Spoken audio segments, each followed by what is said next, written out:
We're going to service this Lord Nelson mechanical watch. We'll remove the back. This watch does not run.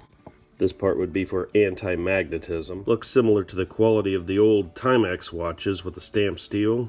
The casing's got a lot of chrome coming off. The watch was completely wound all the way to the top, so I unwound it, and you can see that the mainspring seems just fine. When I hit the balance wheel, there's really nothing that keeps it going. We'll spray it down with rubbing alcohol and see if we get any action at all. We'll give it a little blast of air and almost seems like it wants to go. Because it's got metal pallet forks, I'll submerge it in alcohol. I'll just soak it in there and give it a little shake. Put it in for about 30 seconds. With a puff of air, it almost wants to go. As I hold it, it wants to move.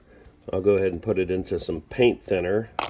In the paint thinner, it's moving pretty good. I'll just let it work all the dirt out. I'll leave it in there for an hour or so. This will clean and lubricate it. After about 10 minutes of soaking, you can see it's running on its back. You can see the second hand moving. I'll put it back in the paint thinner on its back and just let it run. 5 hours later and still ticking. Good sign. 10 hours, it's still running. We'll pull it out.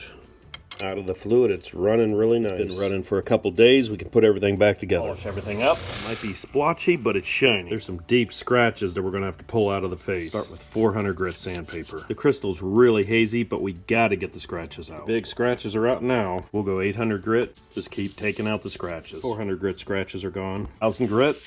Smoother and smoother. 1500 grit. 2000 grit. Starting to be able to see through it again. We'll polish it up on a buffing wheel.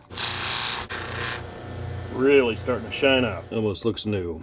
Place the movement in. Add the anti-magnetic ring. Put in the crown. We'll clean up the back. Cleaned out the back with 400 grit sandpaper. We'll screw on the back.